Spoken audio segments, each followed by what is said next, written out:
Thank you. We're going live right now. Thank you so much, Mr. Canty. The Greater Victoria School District wishes to recognize and acknowledge the Songhees and Esquimalt nations on whose traditional territory we live, we learn, and we do our work. And that's with a spirit of gratitude that I live here as an uninvited settler on these lands. Feel real respect and gratitude for the people who've maintained these beautiful lands since time immemorial. Much wisdom has gone into that so that we can enjoy it today. So good for all of us to take a moment to reflect on our individual relationships to these beautiful territories. We have 2 items on our agenda tonight. So I'm looking for an approval of the agenda. Thank you, Trustee Leonard, Trustee Ferris. All those in favor of the agenda as presented? Where is Rob? Oh, there you are. That was everybody, yes? Good. Okay, so that's unanimous.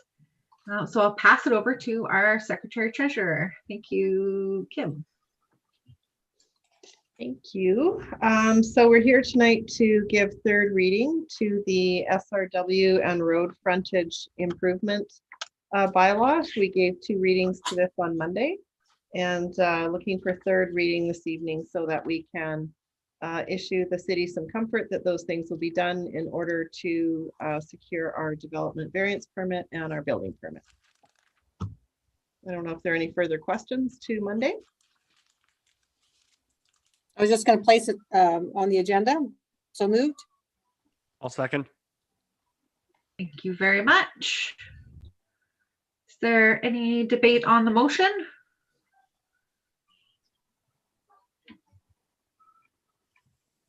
I'm not going to read it. It's very long. It's presented there in the package for you. And I think we've got 2 pieces of this, right? But we only have to do, no, it's just the one that we're doing. Do 3rd reading. Just the 3rd reading passed and adopted the 25th day of February.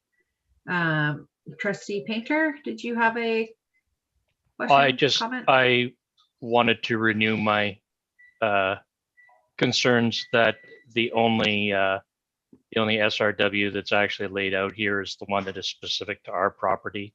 In my opinion, all of the SRWs having anything to do with the property that is in our safekeeping should be up for discussion and a full understanding on the part of the board.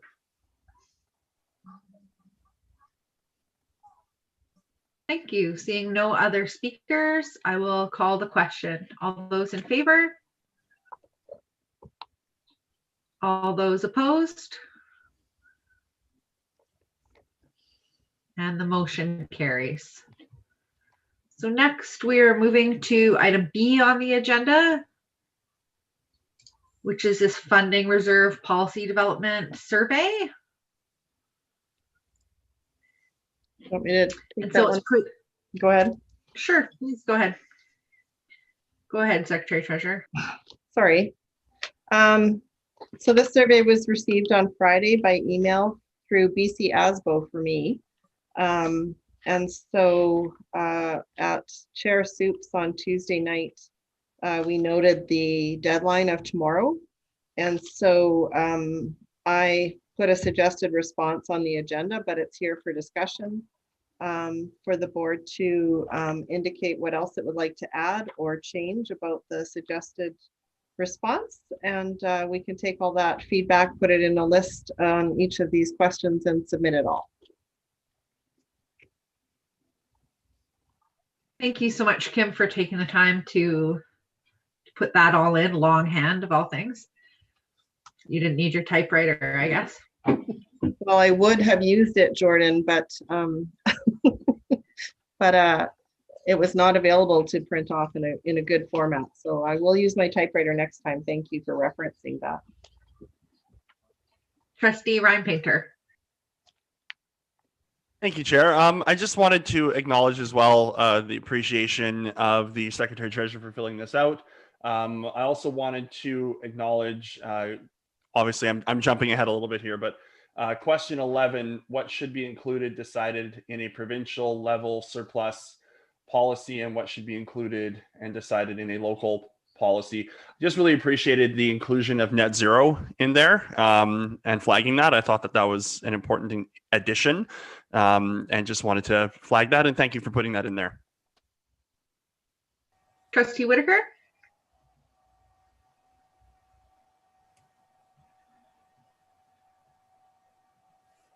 Can't hear you, Trustee Whitaker. You're Sorry. muted.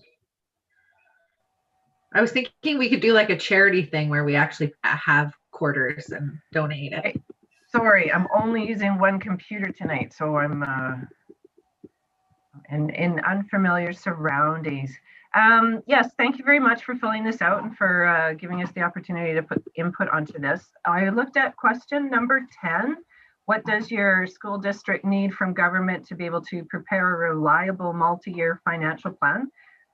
Sorry, excuse me, and you answered directive, which I kind of wondered what that meant.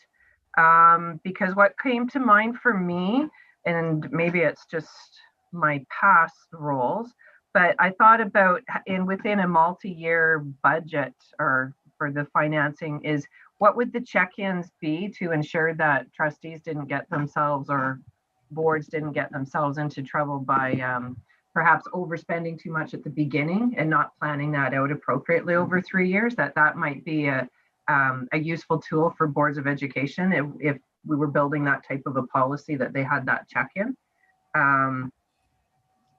Yeah, and then I just because what do you mean by directive? I think would I think maybe if we expanded on directive, I'm sure that I wouldn't have to say anything more, I guess is what I'm trying to say.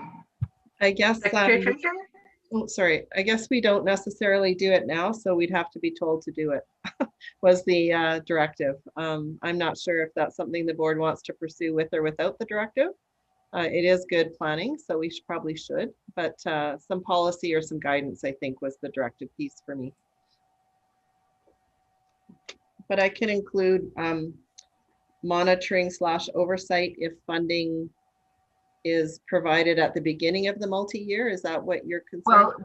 Well, where they're talking about a multi-funding, I'm just thinking within that there needs to be, like, there's the 3-year funding, and then so where is the budget breakout in the 3 years? You should have a check-in at maybe a year and at 2 years. How are you doing? So that they don't. I can recall several cases in different districts that got themselves into significant trouble because they didn't figure it out until 2 years in that they were already $1 million out or something. Do you know what I mean? I just think that would be, yeah. I'm sure they would think of it, but that's what came to my mind. So I'll try to word it in such a way that it indicates if the funding for the multi-year were provided all at once at the beginning. And if it's funding every year, we're still in our same cycle. We've just looked at a 3-year window.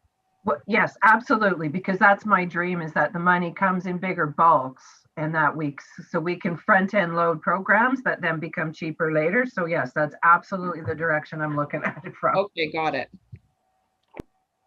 Trustee McNally and then Trustee Duncan. Thank you, Chair. So I'm having trouble finding the survey. I read it more quickly than I should have, but I read it, and thank you, Secretary Treasurer, for having filled it in.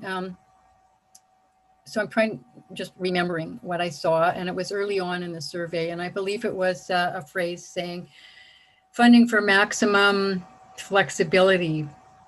And I won't bother trying to find the survey now because that's the thing that jumped out at me.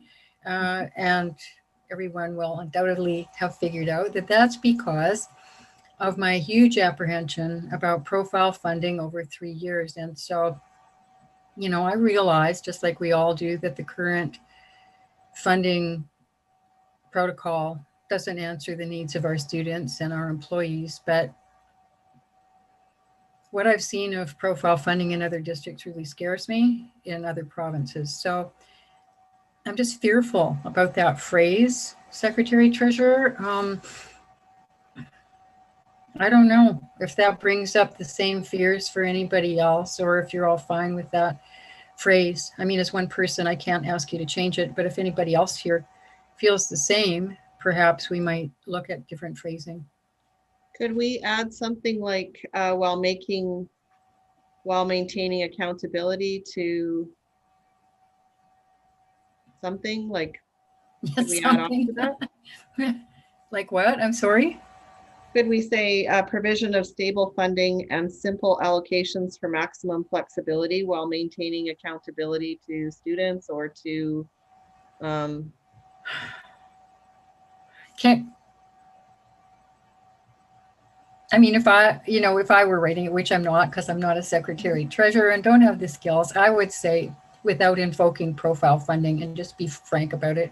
But maybe everybody else here thinks profile funding is a good idea, or the majority does. I don't know.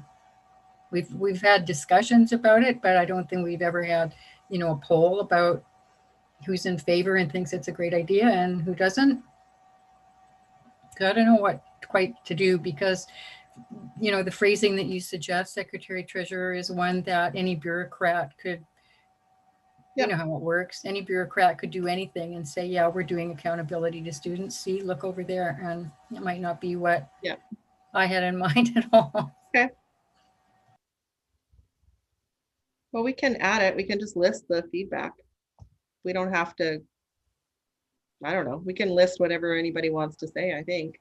Well, that would be nice. I mean, you could maybe, say like a minority view, if that's what it is. Maybe you can just canvass people here and see if it is a minority view. And I would so appreciate it if you put it in even as a minority view. That would be really satisfactory for me.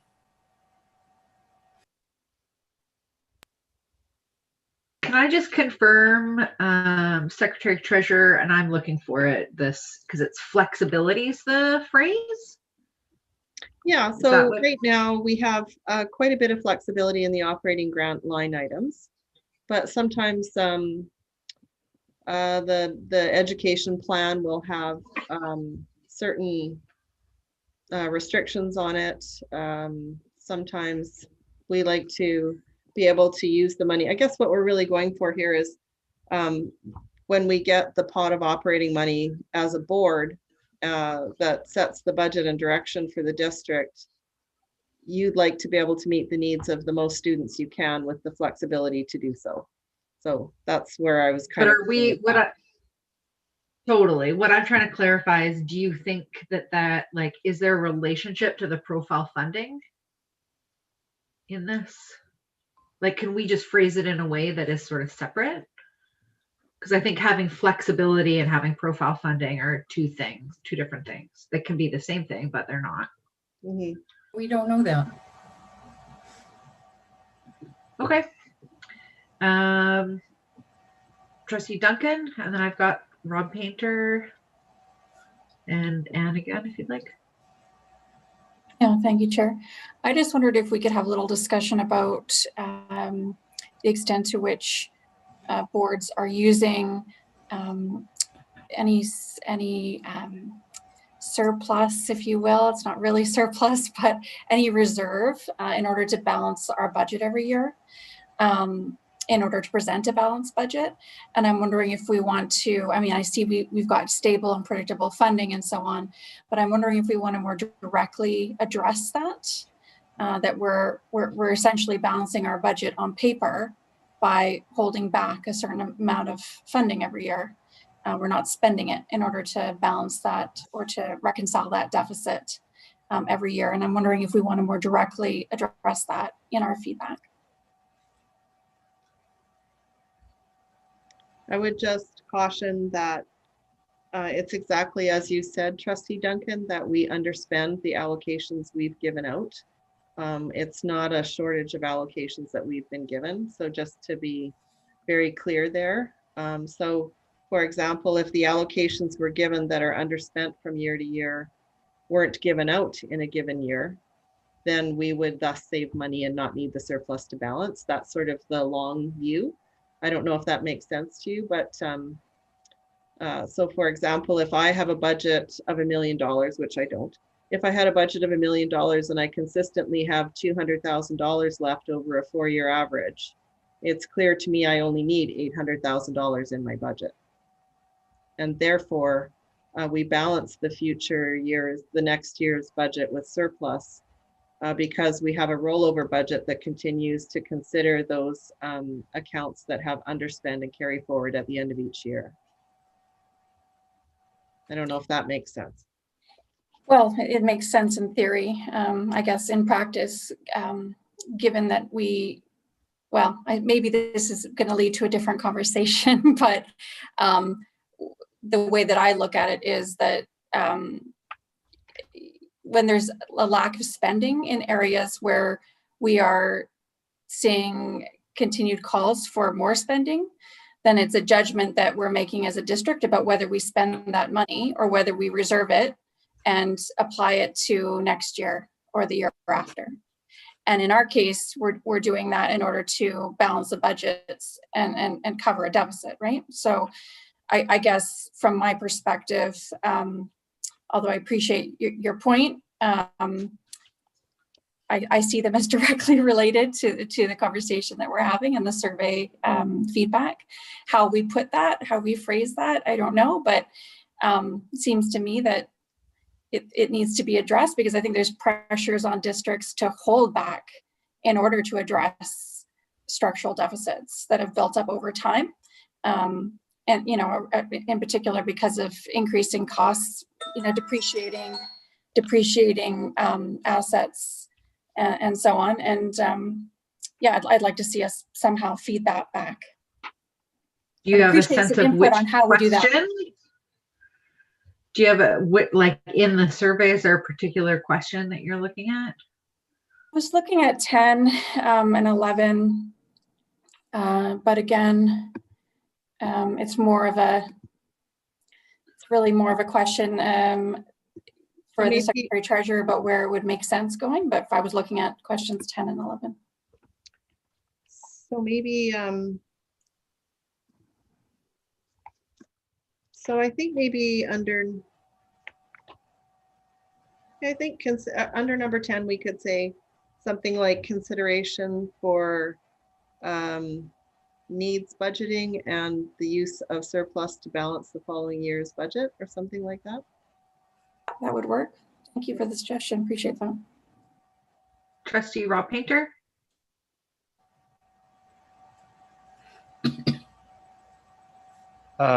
Thanks. Just an aside. My sense is that this is multi-year planning and perhaps, you know, tentative approval of future years' expenditures. But the reality is that, if I'm not mistaken, and hope someone can correct me, perhaps Secretary Treasurer knows better, the government passes the budget formally as an act in legislature annually.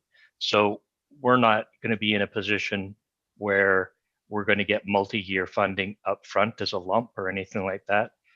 And I would go further to say that right now we have a policy or a practice in place where we're not actually drawing the entire annual amount up front. It's actually staying with the province, and we're getting some small amount of interest on it.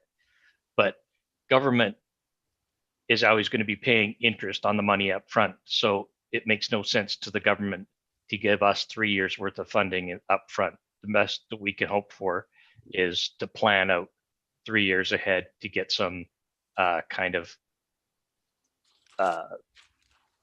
expectation of what we're going to be doing with it. The other part, and this is a philosophical conversation that I understand, is that realistically, we're already in profile funding. Even though we have to go through the different evaluations for designations of our students, and those evaluation processes are critically important for understanding what our students get. The money is detached from the students. So really, there's very little distinction between what the situation is now and what it would be down the road. I think if the concern is about support for students with different designations, we should be looking at providing directives about how those things are supported, as opposed to fighting the fight about whether or not we're going to try to argue it or try to fight it at the government level. But the last one, and this is actually pertinent to the survey, I was trying to make sense of the direction we have around local capital. I believe it's question 7. Mhm.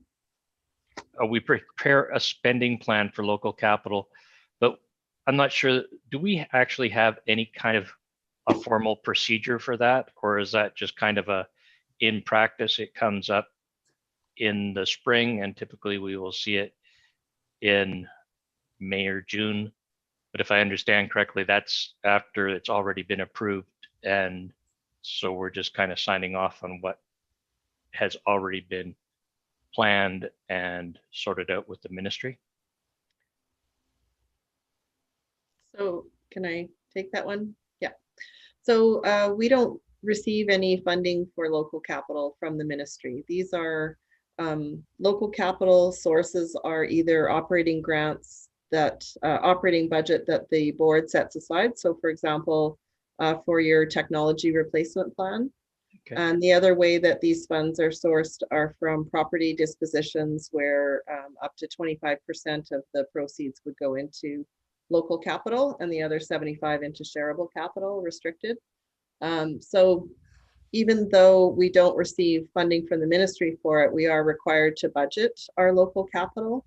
And I would say this district has a fairly standard spending plan for local capital. You've indicated some childcare repairs, some technology replacement, etc. You sort of have three pots of money that come out of local capital based on whatever you set aside to put in it from the operating budget from year to year and whatever property sales might come into it. So we sort of have to budget what's coming in, if anything, and what's going out. So I think that's what's meant by the spending plan, even though we don't have ministry funding for that particular pot. Okay, thanks. I was messing up between that's fine. capital, what local capital was. I was looking at it too narrowly as strictly sort of construction capital. So thank you very much for that clarification. Thank you. Trustee Whitaker, did you have one more? Yeah, just under number 12, and maybe it's the obvious, or I don't know, but I just thought that as far as a local level to answer what should be in the level of financial planning policy was the obvious of strategic planning priorities. I don't know if it needs to be in there. It's in all of our policies, but I think that at a provincial level, where we've got equity in there, that's our priority. And I think other districts would have different strategic priorities. So, and that's where I think we do really want that flexibility, right, between district, is that we're able to redirect funds based on what are the plans and the priorities in our strategic plan and those goals. And I'd want to make sure that any policy that government was enforcing on us allowed us to perhaps use that document as an argument, right? To say, this is why we're spending this direction. Yep. Especially when you do all that work, right?